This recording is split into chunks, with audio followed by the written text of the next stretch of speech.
Hello and welcome to The Hub on CGTN. I'm Wang Guan. Greetings from the World Economic Forum annual meeting of the new champions in Tianjin.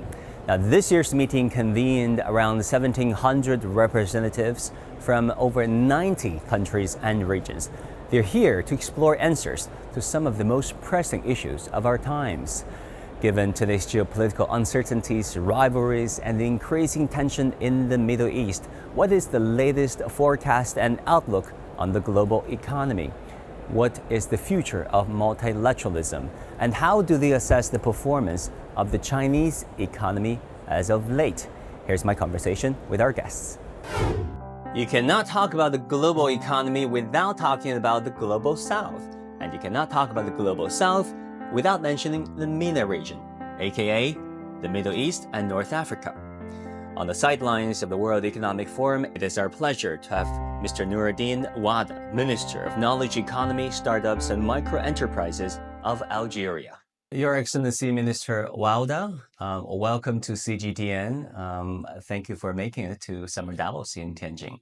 Thank you for this invitation. You were at the plenary session when Chinese Premier Li Qiang gave a major speech addressing the World Economic Forum. What key messages did you pick up about the direction of the Chinese economy and its position regarding its relations with other partnering countries such as Algeria? The first message is that Chinese economy is one of the locomotive for the world economy progress, and it's very open for collaboration and win-win collaboration with everywhere in the world. This is very strong signal of openness, but also a strong signal to have a responsible economy, which can contribute to the wellness of people in China, but also all over the world. The other important message is that today there is a lot of challenges. World is facing huge challenges, and to face this, we have to gather our efforts from the east to the north, from the south to the north, and this is really important to make humanity able to face these important and crucial challenges. There have been so much tension and so many conflicts going on in the world on top of the rivalry that we've seen over the years. Now we have as an escalation of, Algeria knows its fair share of adversity when it comes to war and proxy wars and conflicts. What do you make of the current situation? Algeria has always been a peaceful country. In the same time, we stand with all populations which has the right to decide of their future. At the same time, we believe that the big countries like China can play much more bigger role in making our world more stable and better peace. The peace is a big challenge today in the world, but also in some regions, especially in the MENA region, we have lack of basic human conditions, and this is unbelievable in 2025. So I think China can work together with Algeria, with the African continent, in order to make people having wiser attitude and taking into account the fact that we are living in one world and we have to conserve it together. In this speech, Premier Li said this morning, borrowing a Chinese proverb, 和气生财, which means creating an atmosphere of greater harmony between states and between people and individuals can bring greater wealth and prosperity. And we should all make the pie bigger instead of, only dwelling on how to divide the pie itself. How do you like that metaphor? China is able to deal with any country, even if it is small, with respect.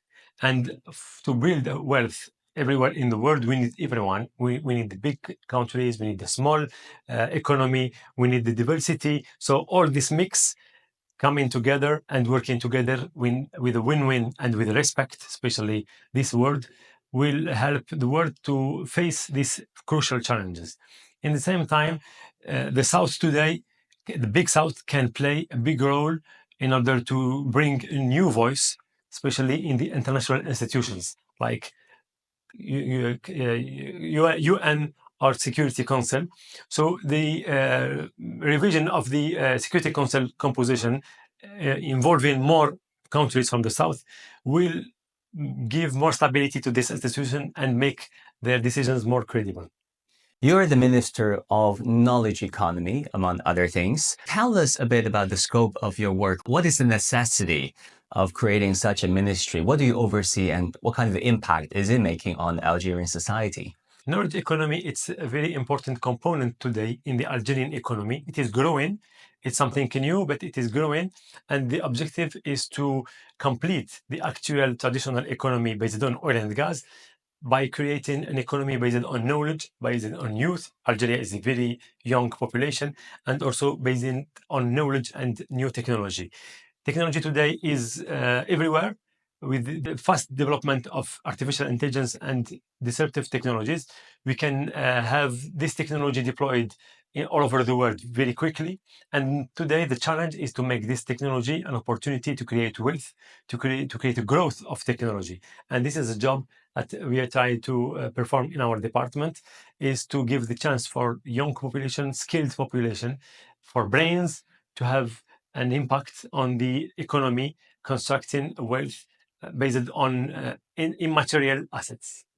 Do you see opportunities to leverage the existing technologies and the application of technologies in China, given the rise of artificial intelligence in China, to create even greater synergy between China and Algeria when it comes to working together on, fostering a knowledge economy based the future?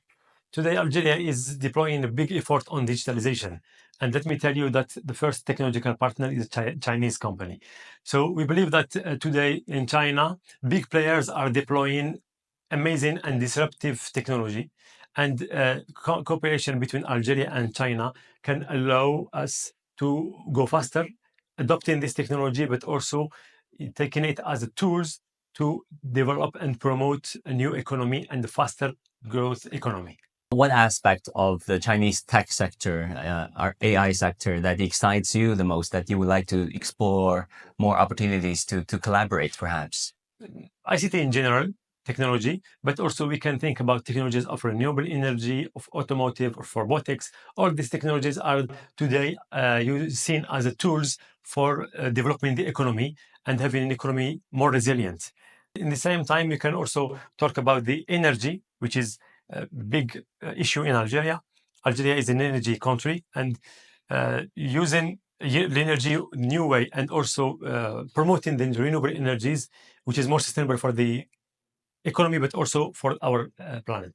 On the future of the world order, apparently the old world order since the 1990s, many historians and economists believe is coming to an end, like it or not, because of the unilateral actions of some major countries. What kind of a new world order do you hope to see? I mean, you talk about the rise of the global south, the role of China, increasing role of China, but what kind of new world order do you think, or you think it should look like? I think the new order we will have, we want to have more voices of African countries heard in the biggest international institutions.